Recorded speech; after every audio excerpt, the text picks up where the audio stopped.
Terus teman tapi kali ini saya yang ngosen. Gantinya. Kalau reggae itu paling berdirinya di sini itu tahun 2010. Nah, tahun yang lalu ya, tahun yang lalu. Nama pemberian orang tua aslinya itu siapa? Namanya si Pai. Pai berarti. Pai Ibrahim. Enggak. Iya, enggak. Mungkin Ibrahimnya asli, tapi Painya. Satu sisi gini Mas, saya dari saya percaya Wonosobo itu istimewa. Semuanya ada, potensi apapun di Wonosobo itu lah. Orang-orangnya juga nggak kalah kreatif, nggak kalah banyak sama orang-orang yang juga. Cuman ini loh, mungkin apa ya? Ya wadahnya itu nggak ada sarannya mereka untuk show off untuk saya di jalan itu adalah hampir 2 tahun. Dan itu saya mencoba belajar masih gimana sih cara kamu untuk menghargai orang, gimana sih cara kamu untuk menghormati orang ya dengan cara dijalankan orangnya ya. Kayak gitu lah ya kan. Teman punya ide ya kita bikin talkshow. Waktu itu datangan sama anak Wokerto juga, kita bikin talkshow yang berbeda dari biasanya. Itu apa sih? Ya udah judulnya talkshow, jangan talkshow udah sering familiar. Jadi idenya kayak saya kasih cakeman yang ramah bersama teman. Jadi kalau ini di Wonosobo kita kehilangan seni di Wonosobo. Ini aku seperti kehilangan seni di Wonosobo karena semuanya dibuat kota wisata semua. Di JP itu kan milik Banjarnegara. Kenapa kita bangga sih punya orang lain? Ya, aku juga sampai berpikir ke situ. Kenapa kita bangga ada lampion yang seperti itu? Padahal Wonosobo itu bisa bikin seperti itu dan bahkan lebih dari itu bisa. Wonosobo itu punya banyak sekali apa ya? Kecantikan yang belum kita tahu. Wah, banyak banget kan saya itu kan belajar kolaborasi itu saya tidak kawan-kawan di Wonosobo ternyata tangkapnya biasa-biasa aja Mas.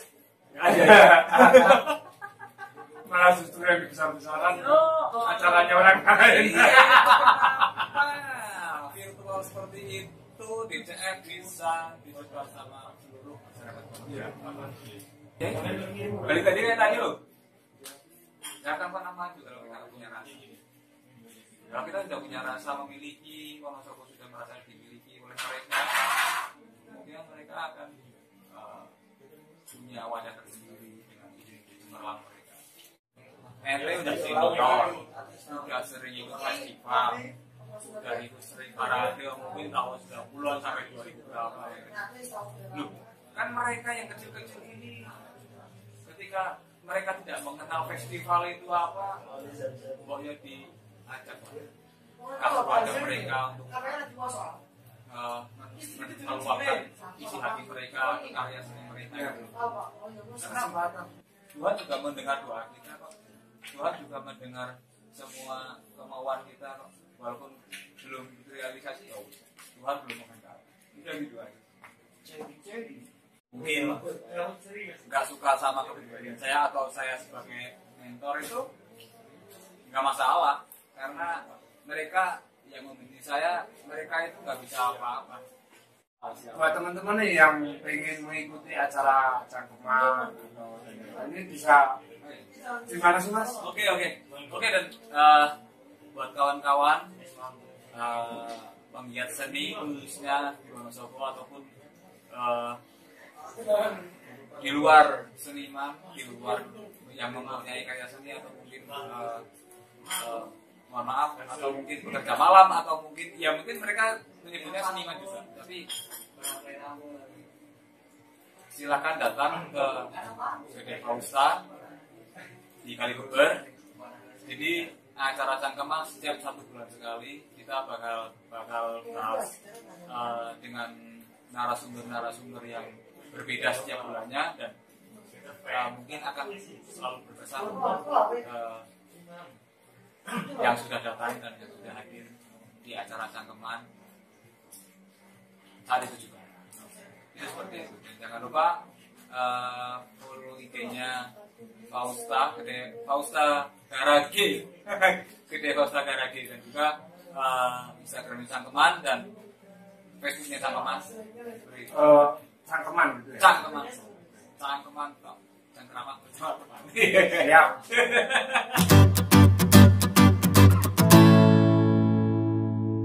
Assalamualaikum warahmatullahi wabarakatuh.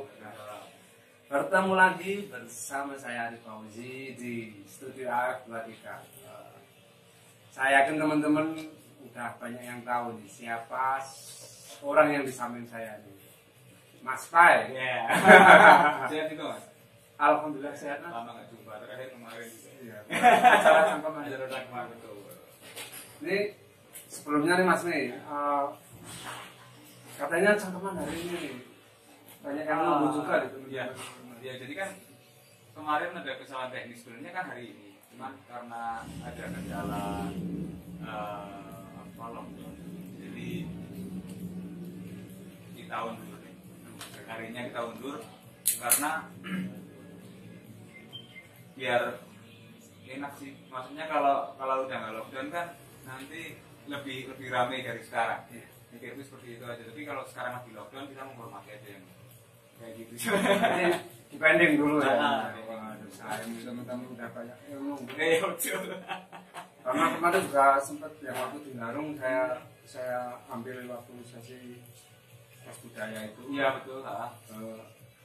Banyak yang suka juga. Iya betul. Saya ngambil rumahnya itu kan, saya upload di channel saya. Iya. Jadi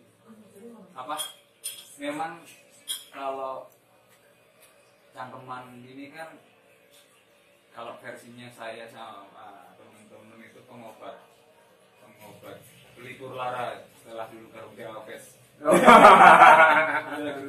Dulu Garuda Alves bikin acara yang kedua karena ada oknum yang menolak juga. Waktu itu kita diobati sama Garum Language Vibration. Nah setelah itu Garum Jawa West pertama sukses, Garum Language Vibration. Lalu yang kedua ini yang bikin pro kontra waktu itu. Cangkeman ini bukan Garum Jawa West. Garum Jawa West. Nah, setelah itu kita punya ide, kita bikin talkshow yang mungkin kita bikin gebrakan buat Wonosobo. Seperti apa sih? Karena Wonosobo kan notabene kayak gitu terus Mas. Monoton apa ya? Itu terus pokoknya mengalir aja. Kalau daerah-daerah sana lagi rame diterapkan di Wonosobo itu udah paling akhir nih Wonosobo kan. Jadi gitu. Biasanya seperti itu. Jadi teman-teman punya ide ya kita bikin talkshow. Waktu itu datangan sama anak Purwokerto juga. Kita bikin talkshow yang berbeda dari biasanya. Itu apa sih? Ya udah judulnya talkshow jangan. Talkshow udah sering familiar. Jadi idenya saya kasih Cangkeman, Cangkrama bersama teman. Iya. Singkatannya apa tuh? Cangkrama bersama teman. Iya. Wah, baru tahu.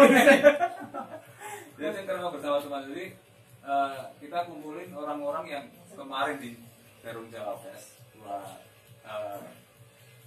menyalurkan bakat mereka. Itu pertama, menyalurkan apresiasi mereka, terus curahan hati mereka. Itu kayaknya biasanya kan kalau biasanya kalau musisi-musisi atau seniman Wonosobo yang kelihatan cuma itu aja. Dan saya pengennya yang tenggelam ini kita angkat, ya kan? Contoh seperti yang sudah kan ada mungkin DJ hip hop kemarin itu, rapper juga kan, itu anak-anak yang tenggelam. Jadi kasihan kan, makanya ayo kita junjung lagi biar suatu saat hidup lagi. Setelah hidup nanti mempunyai apa ya, kebanggaan sendiri. Mungkin seperti itu. Dengan gini, sebelum jauh ke sana Mas. Nah, saya sih ini ke Cangkemannya nanti. Saya benar-benar terinspirasi juga nih Mas dengan ada Cangkeman kemarin yang pertama kali itu. Wah, ini keren, ini wadah apa ya, orang untuk ayo terbuka, ayo berbicara saling tukar pikiran, asik banget itu keren lah ya. Terus semoga sih ya dengan di situ apa ya, orang akan berani untuk speak up lah. Iya betul Ya apapun pro dan kontra pendapatnya itu udah wajar kan. Kan ya. yang terjadi kan apalagi dunia sosmed, orang berani bicara di sosmed namun ketika itu ya nggak ada aksi. Bukan nggak ada aksi, bicara pun nggak berani. Ya, apa memang kayak gitu sih Mas. Jadi kalau aku lihat di sosmed itu ya nggak malah nggak di sosmed sih, kebanyakan dia face to face gitu kalau bicara sama saya seandainya. Dia omongannya besar biasanya seperti itu dengan harapan dan apa namanya impian mereka. Cuman sampai sekarang itu ya nggak pernah ada aksinya. Menurut saya kurang sih, kurang. Jadi kalau aku lebih banyak diam tapi ada aksinya daripada banyak bicara cuma nggak ada aksinya. Kayak gitu. Keren. Kayak gitu tanggapan itu seperti itu. Ini biasanya jadi host sangkeman tapi kali ini saya yang nge-hostin. Gantinya. Dia asik kayak gitu. Dan jelas gini Mas, Ya. ini saya di channel saya itu ada memang saya ngambil tema ulas. Saya mengulas orang-orang atau narasumber yang apa ya, yang pengen saya gali lebih dalam. Karena gini, oke lah kan, siapa yang nggak tahu Mas Bay, siapa nggak tahu Bupati, siapa yang nggak tahu. Tapi kan hanya tahu nama dan orangnya saja, belum tahu bagaimana kepribadiannya, bagaimana misinya, bagaimana hidupnya, apalagi rekam jejaknya. Ini di sini saya pengen mulas nih Mas Bay. Mulas Mas Bay ini sebenarnya itu kayak apa, seperti apa? Karena saya ingat waktu berusaha SMA. Saat itu masih zamannya rock atau reggae, saya lupa itu. Saya sering lihat Mas Bay itu mundar mandir saya aktif di dunia musik lah. Ini itu siapa itu? Kita nih Kan baru akhirnya tahu ke Mas Bay. Dan alhamdulillah dikasih kesempatan ternyata bertahun-tahun baru bisa ngobrol dan Oke, jadi aku kenapa bisa terjun ke reggae ini? Sebenarnya kalau tentang kehidupan, bicara tentang kehidupan sih panjang sih Mas. Lebih detailnya begini. Aku dari keluarga yang notabene zigzag. Nah pada saat itu dari aku kecil aku sudah dihantam sama musik waktu itu. Dihantam sama musik tapi lebih cenderung ke metal, ke punk, ke rock gitu Mas. Nah, aku kecil ini kelas, saya ingat kelas 3 SD itu waktu aku coba dari waktu itu tahun berapa ya, saya lupa. Kalau ininya pas 3 SD itu saya udah dihantam sama musik rock Nirvana, sama kakak. Terus saya coba ingin tahuan saya kan bisa kecil kan. Jadi saya berbeda sama keluarga yang lain. Saya notabene kalau kecil saya harus pakai kalung, pakai gelang, tidak suka seperti itu. Nah terus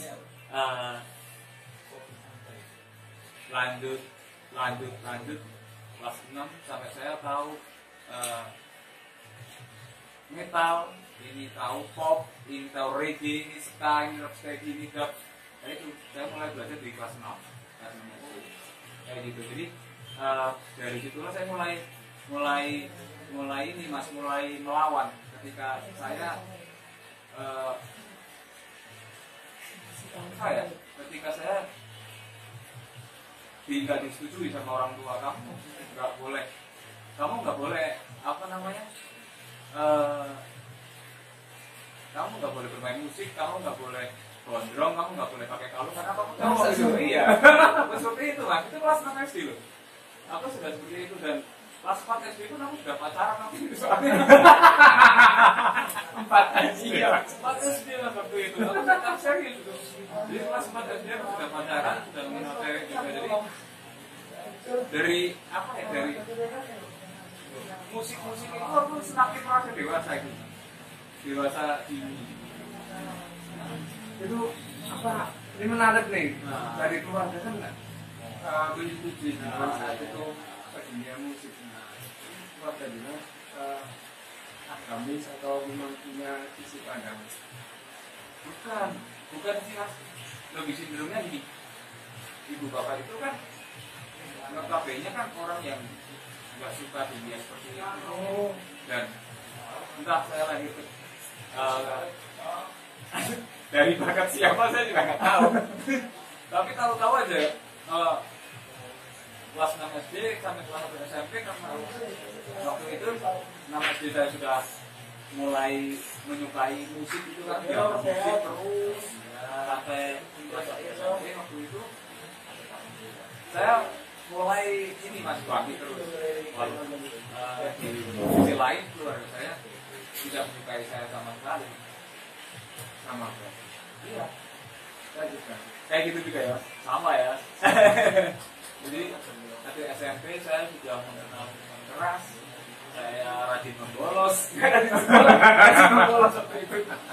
membolos. Jadi kesannya itu aku anak brutal, anak brutal. Saya juga memakai tinggi dan sebagainya. Pokoknya saya suka hal-hal yang nggak mainstream. Saya sukanya yang pakai kaos bolong, celana bolong.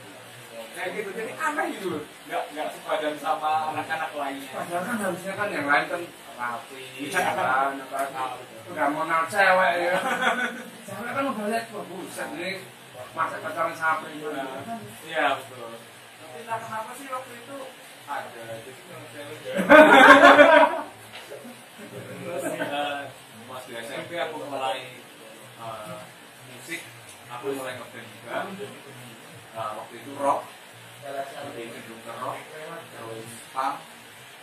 Pas di SMP aku mulai ngedrop karena apa itu mulai semakin menekan saya menjadi orang yang beres, menjadi orang yang benar.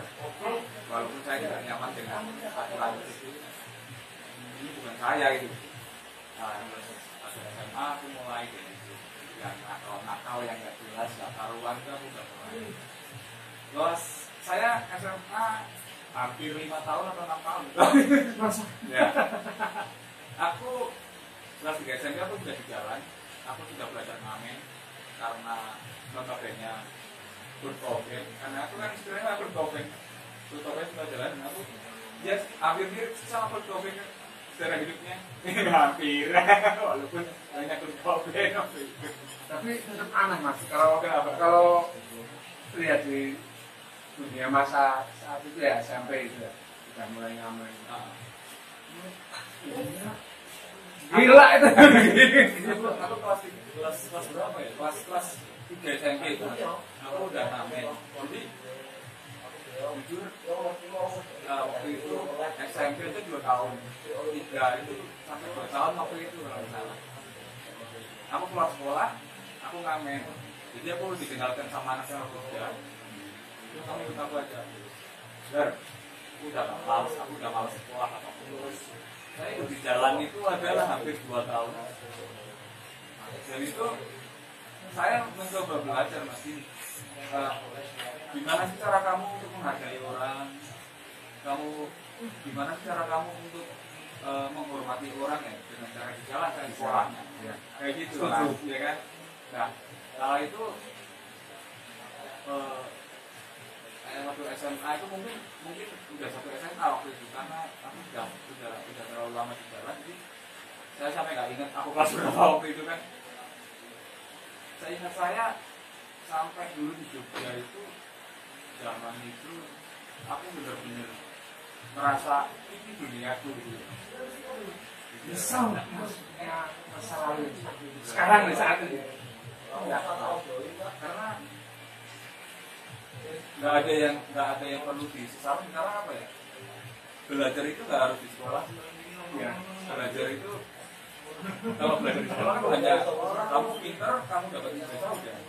Tapi kalau belajar di jalanan contohnya sama anak-anak yang mungkin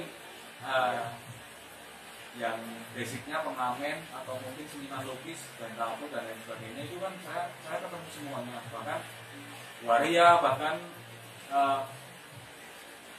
yang inilah cowok-cowok ini yang gay dan sebagainya, itu saya tetap coba bergaul dengan mereka karena ya ini dunia saya, karena apa ya, saya akan belajar dari mereka, saya akan belajar itu dari mereka, saya mencoba untuk menghargai orang dengan cara belajar dari mereka gitu. Memang nggak masuk akal kan? Ya itu kayak gitu gitu loh. Aneh.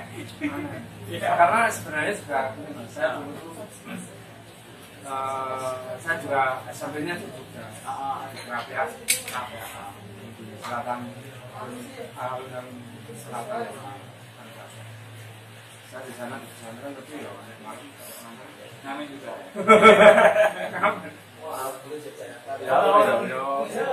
Memang mungkin bagi orang-orang yang berpendidikan di jalan itu ada apa sih? Iya. Kok maunya kan? Tapi saya juga ngakuin ternyata juga ada hikmah itu ya yang bisa saya ambil sampai sekarang pun Jadi gitu ya. menikmati. Karena saya juga bukan orang yang benar-benar paham. Kosong malah. Waduh, baik. Jadi itu ya Mas ya. Terus saya masih di rock.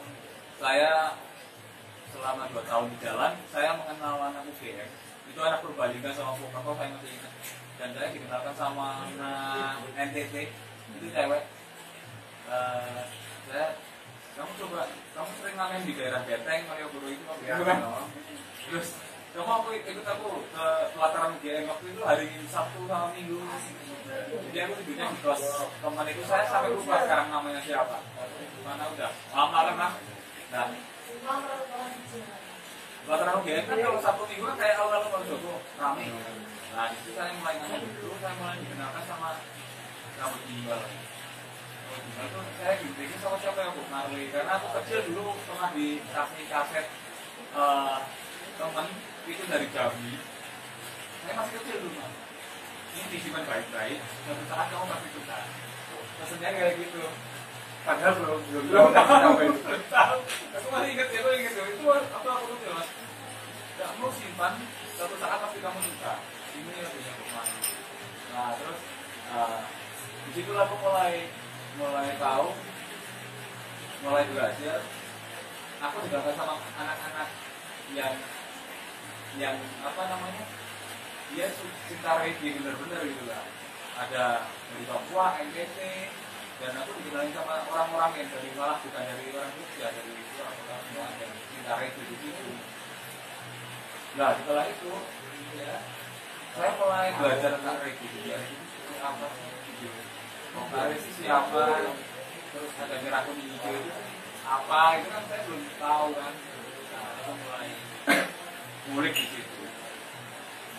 Ya itu. Setelah saya pertengahan ngulik reggae di situ, saya dijemput sama teman untuk pulang ke Mojokerto karena disuruh ibu. Saya suruh pulang. Hampir Lebaran waktu itu. Aku ingat waktu itu habis Lebaran, saya dijemput sama ibu, pulang, aku pulang di sini. Tetap di sini saya belum menemukan dunia saya gitu. Saya di sini tuh kayak orang asing, kayak orang yang kayak Wonosobo, orangnya yang maaf nih kalau dibilang pergaulan orang miskin sama orang miskin, orang kaya sama orang kaya, kayak ada kasta. Nah, jadi pergaulannya kasta nggak kayak gitu. Dibandingkan saya gitu. Setelah itu 8 tahun saya mulai berpikir kalau aku nggak perlu sama orang, aku harus masuk. Setelah itu saya sekolah lagi di SMA. Saya ikut sekolah kejuruan. Ya, karena saya kuliah baru saya lulus. Terus saya mulai mendalami hal-hal yang paling saya dalami itu reggae.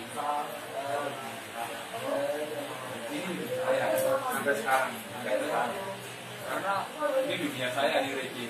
Karena reggae benar-benar di dalam hati saya. Rock hilang, punk hilang, metal hilang. Tak kenapa itu reggae yang saya suka.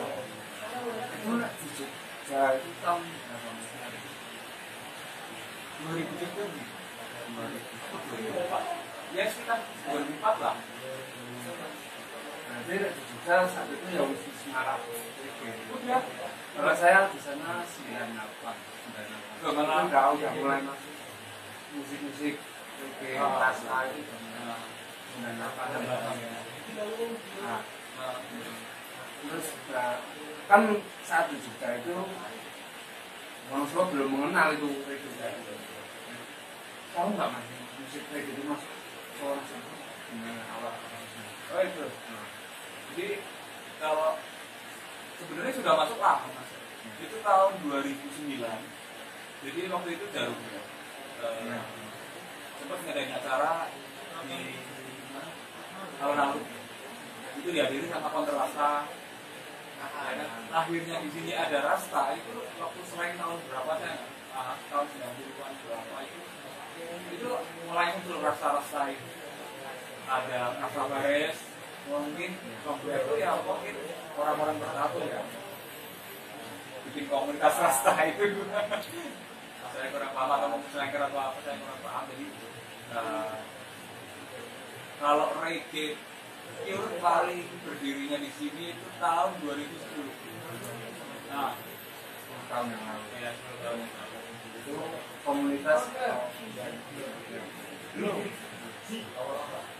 Awal belum komunitas cuma ada Mas Eli, Generation. Itu yang benar-benar menjamur di terus kita bikin komunitas kita bulan Mei. Nah, bulan Mei saya nggak itu malah. Saya belum terjun ke komunitasnya. Saya akhirnya karena waktu itu saya sering berkota dengan membuat baru saya waktu itu kan saya dikenalin sama Mas Ibu sama buku. Saya mulai ngobrol-ngobrol apa itu mungkin ini sama juga kalau karena tentang persepsi reggae ini seperti apa itu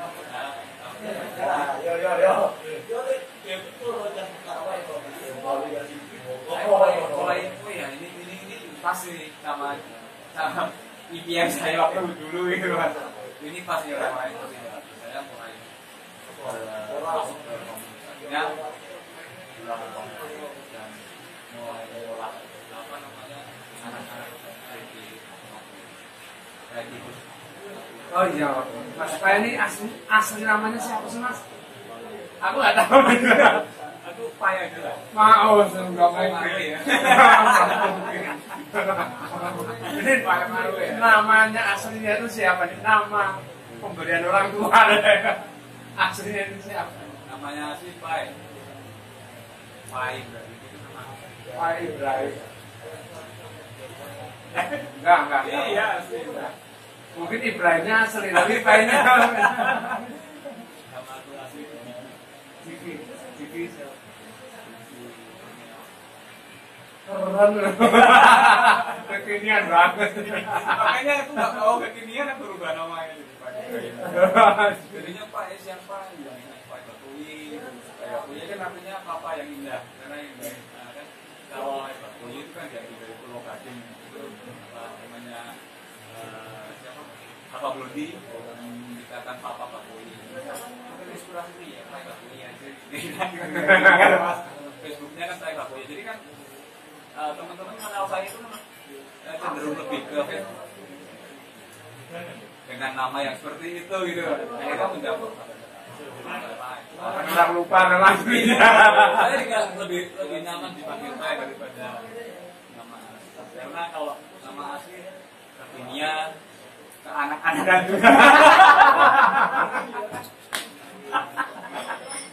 jadi kalau buat mungkin kalau buat iya terus kalau bikin itu kayak lagu loh Para kepenak kamu. iya aduh apa gitu saya nggak nyaman gitu Itu sejak apa ya? Dengan nama Pai itu sejak kapan itu? iya sejak bikin jamu di Wonosobo tahun 2011 itu kan lagi anget-angetnya loh mas mulai anget itu tahun 2011 awal dan aku apa ya mas aku harus berubah ya. Karena aku waktu itu kan berubahnya aku tuh karena aku disuruh jagain belakang reggae sampai sekarang itu lapak reggae di bawah Andarita. Pernah dengar nggak? Nah itu kan sampai sekarang masih aktif juga.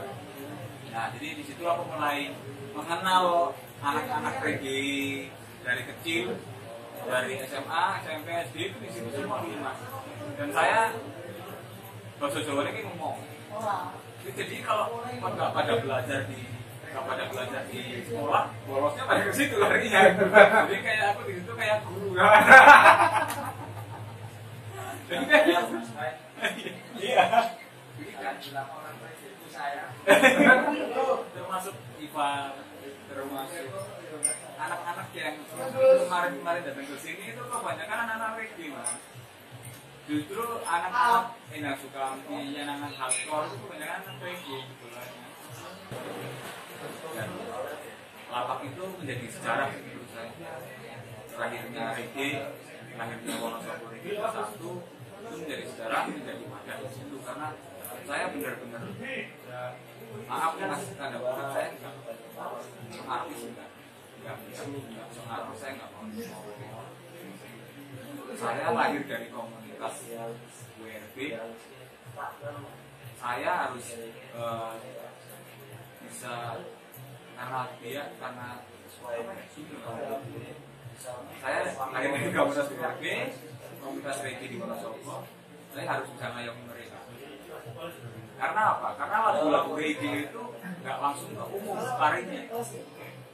larinya ke komunitas dulu. Komunitas bisa menerima, komunitas bisa menyebarkan ke seluruh masyarakat yang umum. Itu yang saya di situ. Makanya saya pinginnya mengayomi mereka itu. Dan sampai sekarang gitu. Dan teman-teman mereka juga enjoy. Jadi lebih tepatnya waktu itu tahun 2016 itu yang dicari kebanyakan saya sama Mas Ipung. Karena prinsip kita berdua kita itu lahir dari komunitas loh. Kita itu nggak boleh sombong loh. Kita itu nggak boleh. Kita udah di atas. Nanti kita pasti turun nih. Pasti ada gelombang angin yang bakal menghancurkan reggae. Nah, jadi apa itu sih? Lucunya itu kadang apa Mas? Lucunya itu kadang nggak habis pikir. Aku selama SD, selama ingin seperti Kurt Cobain yang manggung gitu kan orang banyak itu bener-bener terwujud Mas. Itu nyata sekali. Gimana? Maksudnya? Ya, apa ketika yaitu manggung Dimanapun Mas. yang ini manggung waktu yang paling berkesan dan paling ramai itu Jakarta. Wah, kan ini acara apa itu? Itu tahun 2013. Waktu itu aku diundang sama kawan KPC. Mau nggak main di Jakarta? Di situ banyak artis-artis. Wah, sini kan langsung merasa gimana sih orang kita itu orang kampung ya, orang desa, belum main di Jakarta, tapi yang bikin bawa lagu sendiri. Siap. Kan senangnya Mas, antusias saya benar-benar luar biasa. Udah kita nabung uang, intinya dapat berapa, boleh jadi satu, makan nggak makan, asal berangkat. Sampai itu perjalanan aja Mas. Aku kayak dari Purwokerto, masih pun kan tahu Pak, maaf nih di Babel kan, dia pakai Grab 8 jam berdiri sampai Pasar Senen waktu itu kan luar biasa. 8 jam waktu itu. Dan itu kesan yang luar biasa. Saya dibangun sama seniman besar dan sampai artis-artis juga datang di situ. Bahkan saya sama teman-teman membawakan waktu itu Mas Ipung membawakan lagu Baku Reggae yang dipersembahkan untuk Pak Surip. Ketika kita turun panggung langsung anaknya Pak Surip yang beri kita, aku minta foto dong Mas, kamu luar biasa nyanyiin lagu ini. Loh, kita orang kampung, sudah orang kampung. Wow, ini luar biasa artis nih. Aduh, ini momen yang sangat luar biasa. Dan di situ ada Mas Iwan Fals, ada Mas Anto Baret, terus ada beberapa dari sinetron FTV juga, dan khususnya seniman musik seluruh Indonesia tanggal 2 Mei waktu itu dan itu 1 tahun mas itu di Wapres namanya warung apresiasi itu ada bule, ada rongsok, ada semuanya lah semua genre, semua orang di situ udah berhamburan dari satu artis dan enggak dari satu Rocky gak sih mas? luar biasa kan gini saya main dreng gitu, cakek, cakek seniman pada sini semua itu kan begini bro seniman besar lah saya nggak mau apa ya saya nggak mau merendahkan mereka cuma ini luar biasa saya kalau sama orang-orang yang di orang-orang yang di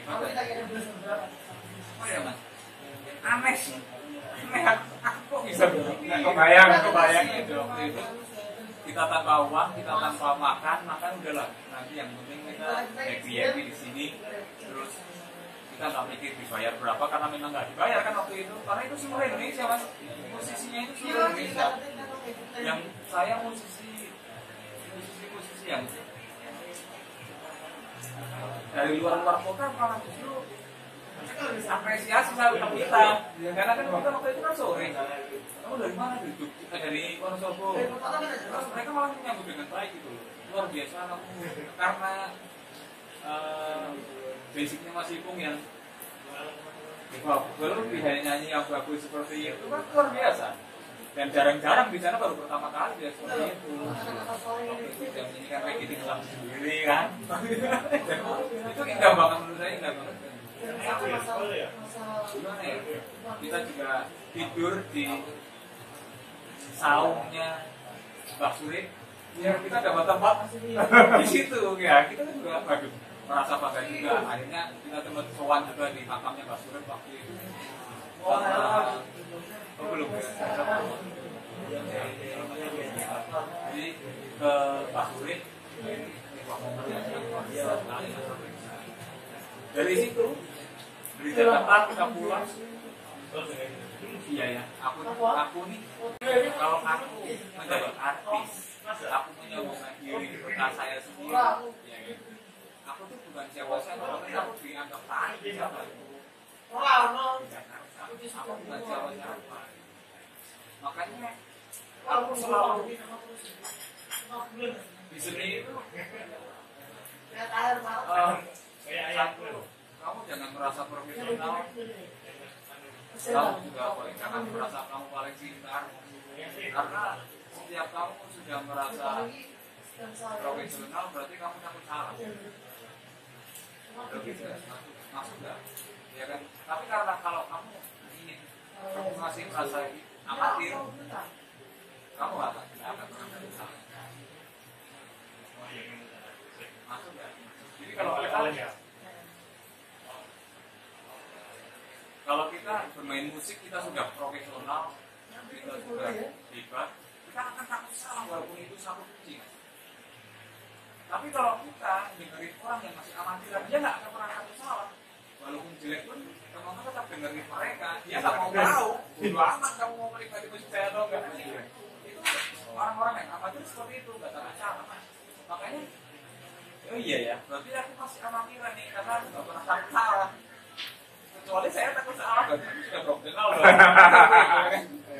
itu kalau di sini seperti itu kalau menurut saya pribadi kan saya belajar dari Tony Q, Tukul, Arwana waktu itu juga ada tamu juga kan Iwan bahwa mereka itu biasa aja di Jakarta gitu Jakarta biasa aja dan mereka itu sosok yang sangat sederhana sekali gitu.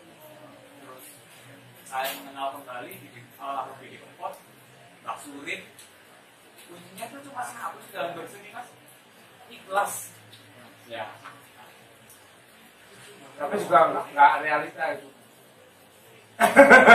nggak realita kalau sekarang gini mungkin gini ya sebagai orang tua juga mas depan sendiri apa menjanjikannya apa gitu gimana saya nggak usah orang tua lah orang lain ya sebagai ngapain seni juga kok menjanjikan buat masa depan kok. Jadi kalau saya pribadi, saya di sini tidak untuk masa depan. Kalau saya pribadi, karena satu, kita masih di lingkup wilayah Wonosobo yang notabene kota kecil. Yang kedua, karena saya memang saya di RG, saya nggak mau menerima budget. Nggak mau menerima budget nih mas. Contoh gini, saya ditangkap sama Ivan atau sama Masnya. Mas Pai, mau nggak sih main diajarkan aku? Oke siap, saya nggak pernah menanyakan budget. Karena memang aku sendiri nggak ingin masuk di sana itu. Atau mungkin perekonomian itu lebih cenderung ke seni. Seni itu nggak untuk dijual-jualkan. Wah, menarik dia, menarik. Kalau seni diperjualbelikan namanya guru seni. Guru seni. Iya kan? Pekerja seni. Iya nggak sih mas? Bukan seniman tapi pekerja seni. Kalau seniman itu sama bagi mereka apa-apa itu seniman namanya. Seniman sejati itu nggak. RT ini mau budget saya berapa sih? Ini saya mau main ke tempat sampean, mau ke tempat sampean. Oh, iya, saya. Tapi kalau dalam tanda kutip, aku menciptakan sebuah karya, dan ini aku tidak mau dianggap apa ya? Dianggap jual beli. Iya itu kayak air sih, kayak agama juga. Ketika kita mencintai agama tersebut, berarti kita nyaman dulu. Kita mungkin kalau saya pribadi saya karena muslim, karena saya Islam, saya nyaman dengan Islam dan akan berpindah ke lain. Makanya agama kok nggak boleh diperjualbelikan kan? Iya nggak sih? Iya. Oh iya ya salah aja. Kayak gitu loh. Seni jangan diperjualbelikan. Kalau kamu ingin menjadi seniman, ya kamu harus menjadi seniman yang memang kamu realnya kamu seperti apa gitu. Jangan terus kamu ingin menjadi seniman, notabene kamu seniman, tapi kamu memperjualbelikan seni tersebut. Sayang. Menurut saya lebih sayang. Walaupun itu buat kehidupan, walaupun itu untuk masa depan, tapi kalau buat kamu, kalau seni jangan diperjualbelikan. Apapun seninya, sekalipun diperjualbelikan, itu jangan sampai kita narik dengan harga, tapi dengan cinta. Itu kata Bob Marley. Bob Marley kan seperti itu. Ketika dia menyampaikan sesuatu ataupun dia menyampaikan lirik-liriknya lewat lagu itu, ya kamu harus cinta sama karyamu. Karyamu adalah cinta buat kamu gitu loh. Dan ketika cintamu dijualbelikan mau enggak? Kalau mau diperjualbelikan, kamu orangnya ke sarkem. Itu sih. Mengerucut dengan Vina untuk seni di Wonosobo. Kan ya maksudnya lapangan udah lama juga tahu musik ABC seni di Wonosobo. Ini lah perkembangannya nih semakin maju atau gimana?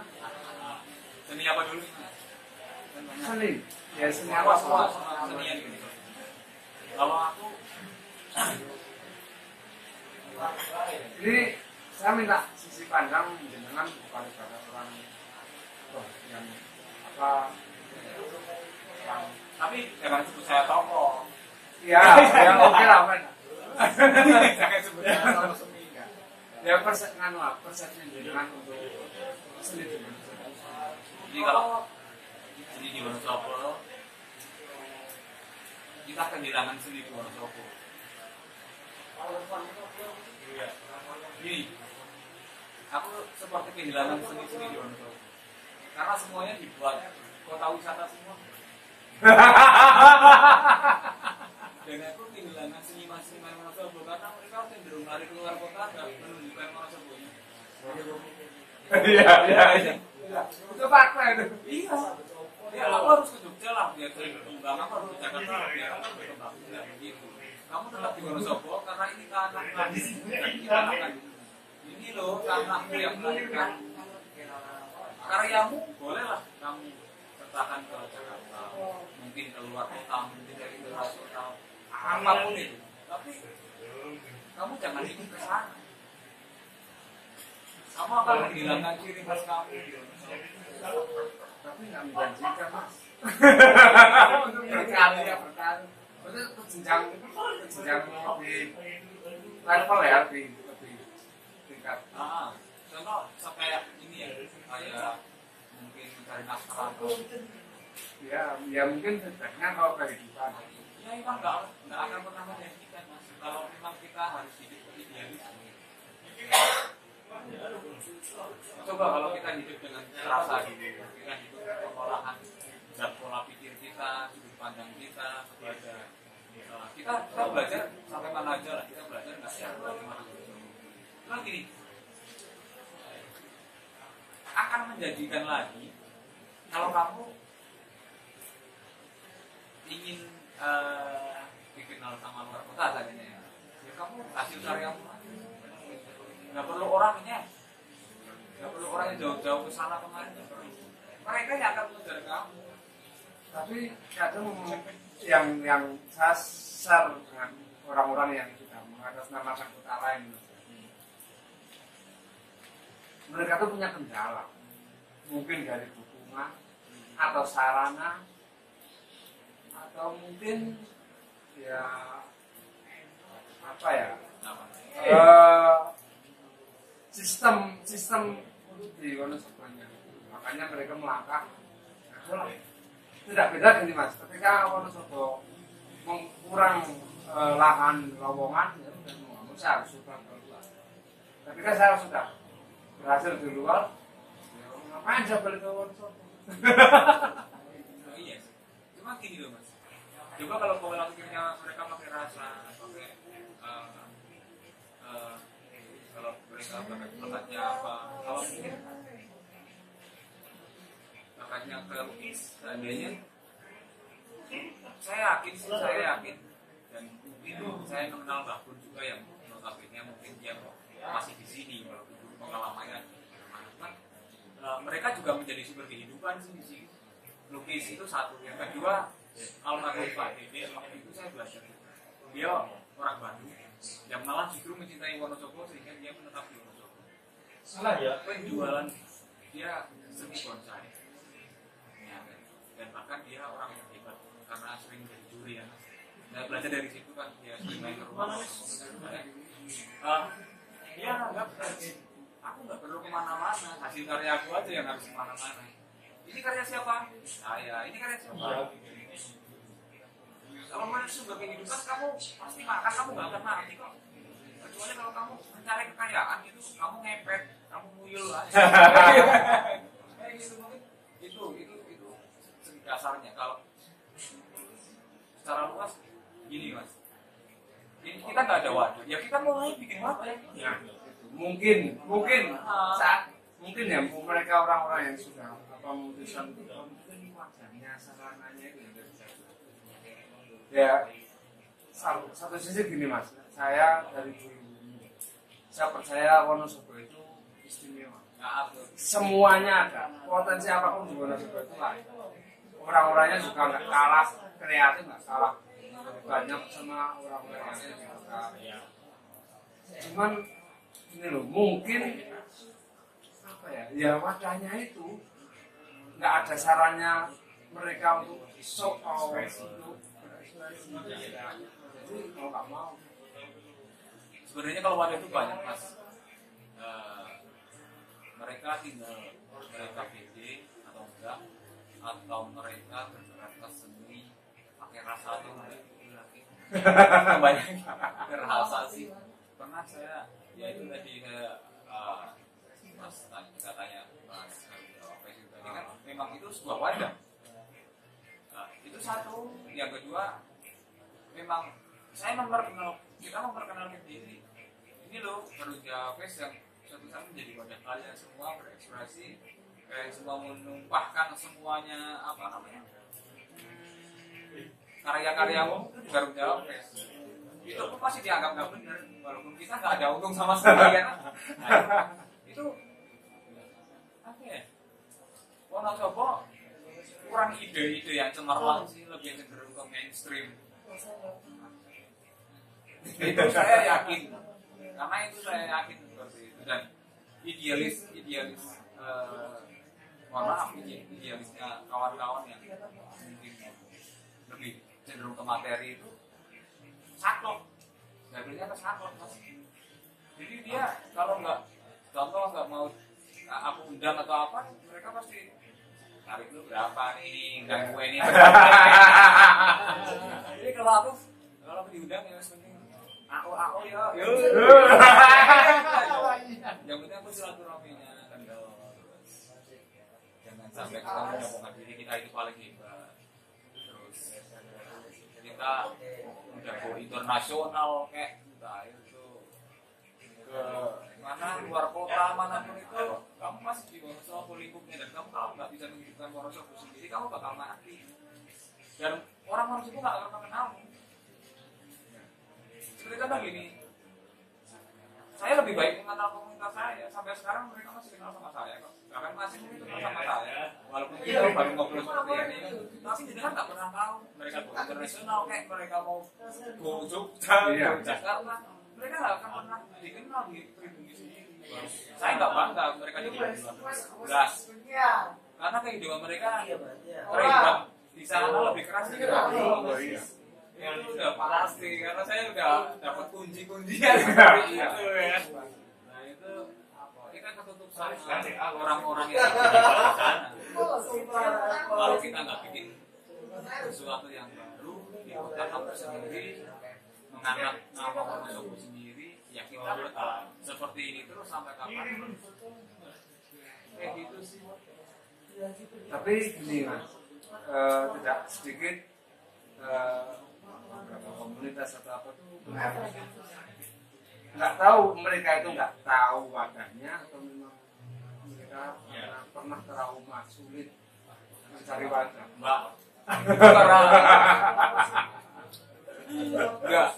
Nggak sulit kalau dalam segi musik, nggak sulit karena memang dia nggak ada yang punya dari orang tua nggak mau Ya mungkin itu kalau aku gitu sih mas. Jadi gini loh, ente udah senior, udah sering ikut festival, udah ikut sering parade, mungkin tahun 90-an sampai 2000 berapa ya. Loh, kan mereka yang kecil-kecil ini ketika mereka tidak mengenal festival itu apa, pokoknya diajak kasih wadah mereka untuk meluapkan isi hati mereka, karya seni mereka. Karena iya, karena mereka terus kamu cukup kalau udah mati, kamu itu nggak bakal terkenal. Kamu kalau mencari terkenal nggak tahu masanya udah beda ya. Mungkin nggak tahu apa. Jadi gini loh, kalau kamu bergeraknya aja masih pakai idealis, kamu, saya yakin dan saya bersumpah itu mereka nggak akan pernah. Saya yakin mereka karena pakai idealis dan itu saklek. Ya kalau jatuhnya saklek, saya yakin nggak akan. Mereka sampai kapan akan, maksud saya terkenal, kalau itu caranya gajinya terkenal.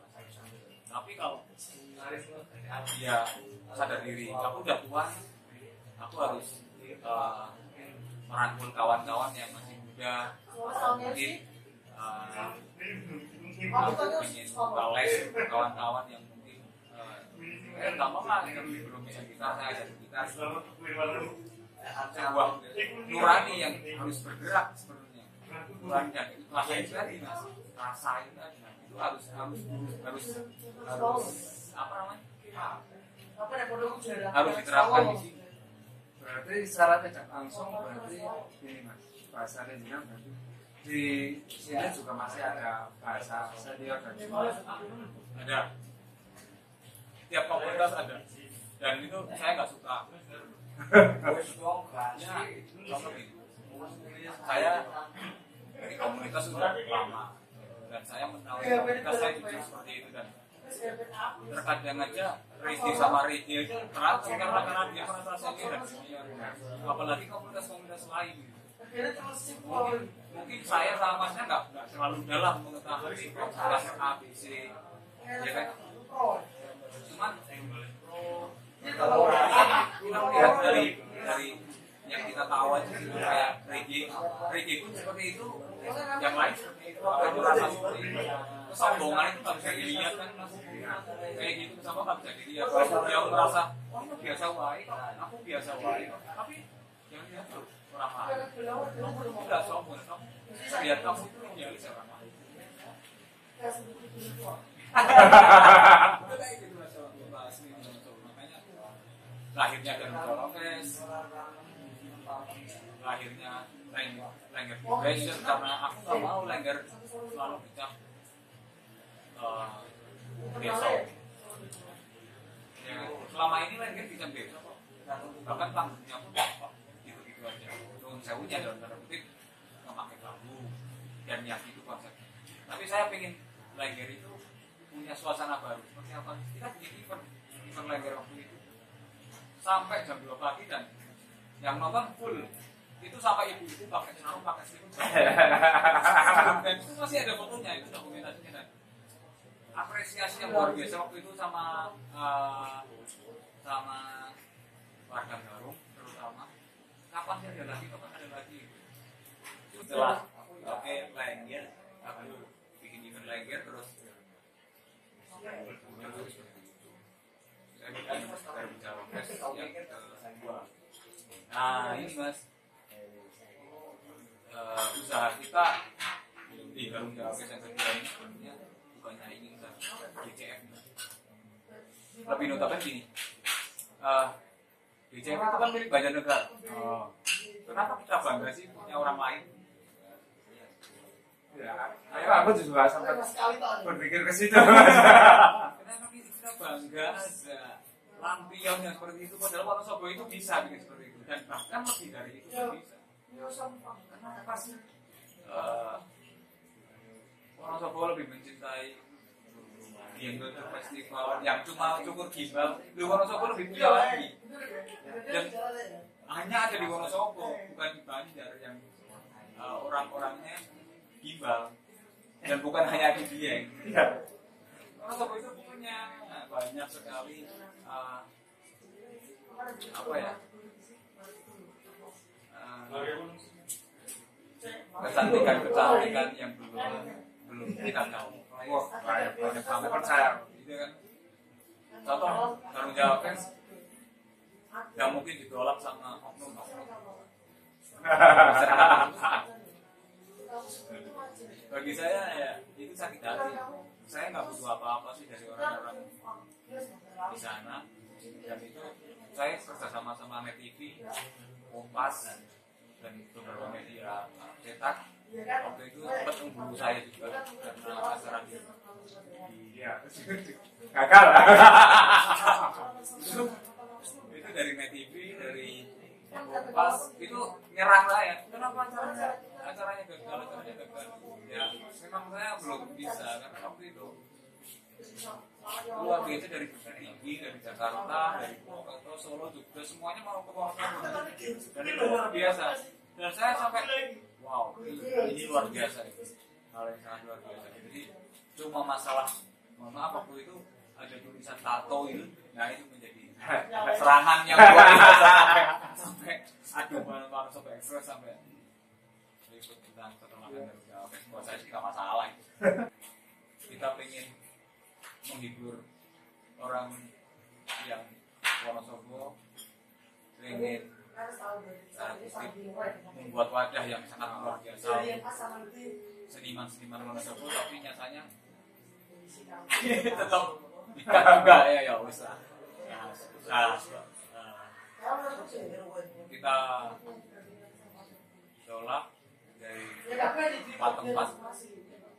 Jadi sempat saya tidur masalah 1 minggu itu saya mulai pusing gitu. Tapi apa ya? Saya nggak mau terus seperti itu.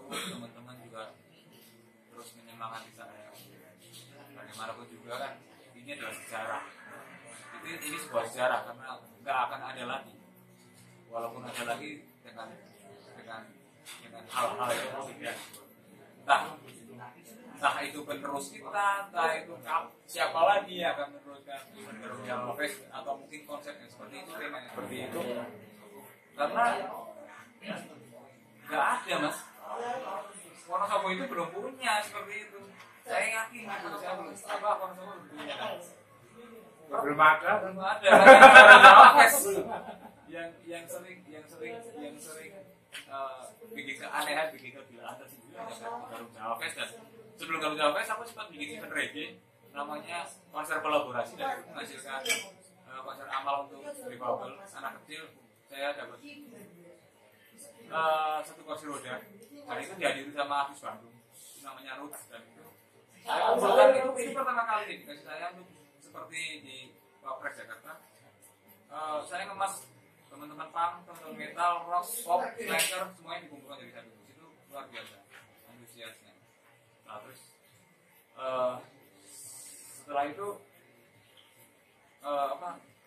dari belajar konsep kolaborasi itu saya mulai lihat kawan-kawan di mana tuh ternyata tanggapannya biasa-biasa aja mas.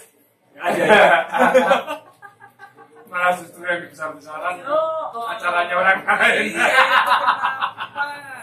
Virtual seperti itu di CF bisa dicoba sama seluruh masyarakat. Balik tadi kayak tadi loh. Gak akan pernah maju kalau kita nggak punya rasa. Kalau kita sudah punya rasa memiliki, Wonosobo sudah merasa dimiliki oleh mereka, kemudian mereka akan punya wadah tersendiri dengan ide-ide cemerlang mereka. Bangga dengan apa yang kita punya. Iya dong mas. Justru kalau Jawa Fest mungkin sekarang cangkeman karena mengobati rasa rindu. Jawa Fest kemarin cangkeman pun seperti konsep mini sebenarnya. Jadi konsep mini cuman kita ada show-nya gitu. Konsep mini Garung Jawa Fest. Apa ya? Kita itu seakan-akan ditemukan oleh orang-orang yang luar biasa ketika cangkeman itu. Orang-orang baru, orang-orang yang berbeda profesi, berbeda basic, cuma kita pemikirannya sama. Kita nggak melulu duit sih. Yang kita cari nggak melulu duit. Yang keren itu gini mas, gimana sih kok bikin acara busana rupiah itu loh. Kemarin tuh aku mikir terus aku jadi mikir bisa buat acara tapi rupiah itu seperti apa sih sebenarnya gitu. Jadi kalau berpikirannya belum nangkep nih mas. Itu apa ya? Atau sponsor kayak apa gimana? Keren ini. Gini mas, orang itu kalau berjalannya sudah ikhlas, sudah pakai rasa dan ini sekali lagi rasa dan ikhlas itu. Tuhan itu nggak pernah tidur. Tuhan itu apa sih mas? Kopinya tak. Tuhan itu selalu bersama orang-orang baik ketika kita berniat baik. Jadi ketika kamu mau konsep 0 rupiah atau mungkin cuma 0 doang gitu kan, Tuhan itu pasti mendengar hati-hati kamu yang luar biasa itu, yang kamu ingin mensejahterakan teman-teman yang ada di sekitarmu apa di jalan. Aku percaya itu mas, dan aku yakin Tuhan itu nggak pernah tidur, ya kan, untuk memahami hal-hal. Masa sih Tuhan harus memikirkan ngomong pondok, memikirkan ngomong Pak Bau, mungkin memikirkan ngomong yang sering ngaji. Enggak, Tuhan juga mendengar doa kita kok. Tuhan juga mendengar semua kemauan kita kok. Walaupun belum terrealisasi, ya Tuhan belum menghendaki. Udah gitu aja. Ada rupiahnya itu. Jadi gini, kalau 0 rupiahnya lebih cenderung ke kita nggak mencari untung dari acara tersebut? Panitia atau dengan sendiri nih kan ada musyawarahnya dong. Oh ini rupiah aja gitu loh. Kok pada setuju gitu loh dari para penyelenggara ini. Ini aneh. Maksudnya gila gitu, bisa gitu berjalan.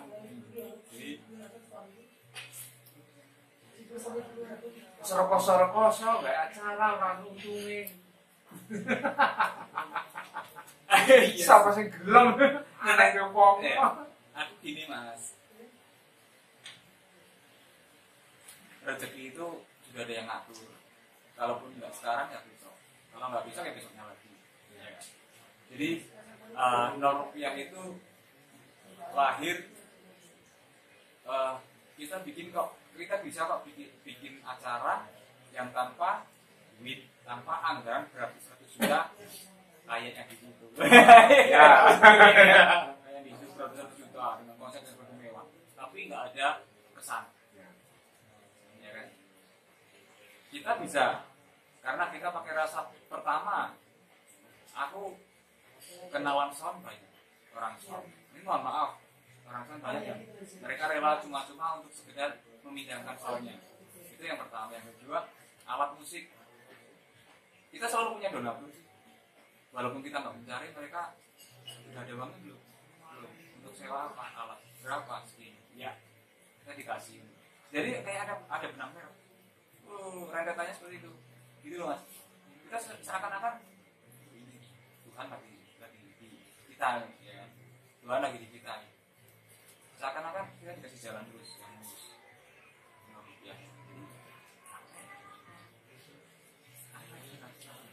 Saya nggak bisa kebayang sih kalau 0 rupiahnya saya masih bisa kebayang karena kita nggak mencari untung dari acara tersebut. Atau kalau yang kedua kalau masalah rezeki itu Tuhan nggak pernah salah ngasih rezeki.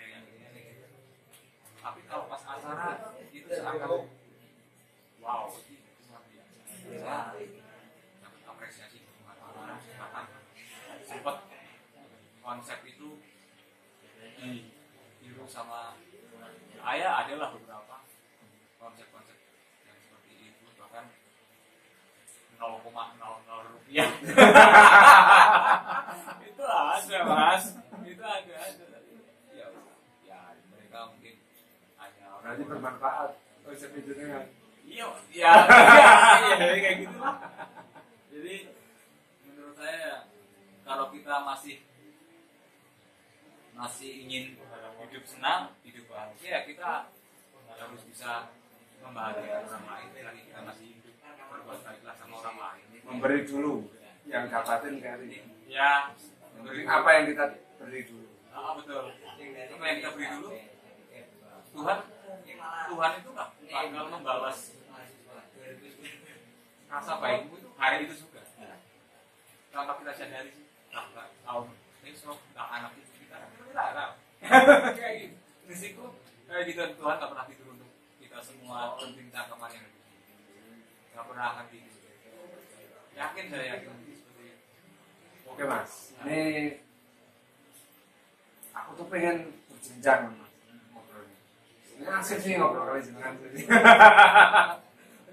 Yo berbagi ilmu lah, pengetahuan, nggak tahu nanti bagaimana sih Benang bicara seperti apa dan gitu kan. Mungkin kalau keterbatasan waktu saya pengen berkelanjutan. Satu lagi nih mas, yang terakhir nih. Terakhir tapi untuk episode kali ini. Boleh. Resiko menjadi promotor. Kontra itu ada yang suka dan ada yang benci. Untuk yang suka sangat menanya. Untuk yang benci, gimana? Yang nggak suka sama Mas Fai? Jangan suka. Buat saya orang membenci seperti suri teladan kita sih Nabi Muhammad. Kan itu suri teladan maksud saya. Suri teladan kebaikan. Ketika kamu dibenci ya kamu jangan pernah membenci. Tapi kalau kita aku nggak bisa sih mas sakit hati terlalu dalam sama orang itu, kecuali sama cewek yang itu kalau sesama mungkin nggak suka sama kepribadian saya atau saya sebagai mentor itu nggak masalah, karena mereka yang membenci saya, mereka itu nggak bisa apa-apa dan mereka nggak akan pernah bisa menjadi apa-apa walaupun mereka sudah ke internasional. Buat saya kirimin dia lah, kamu di sana, kamu itu bukan siapa-siapa dan siap maksudnya menghadapi mereka yang membenci. Oh siap, sangat siap sekali, dan yang penting ada dasarnya loh. Mereka benci atas dasar apa, dan saya akan siap menghadapi mereka semua. Kalau benci itu nggak ada dasarnya mas, jenengan pinter pun saya nggak benci, nggak suka ya nggak suka. Ya enggak, Saya nggak suka sama mas baik gitu. dasarnya Nggak tahu, saya nggak suka aja, dia nggak tahu terlalu pinter, nggak tahu terlalu bikin acara sukses terusan bisa aja mas. Kalau orang benci,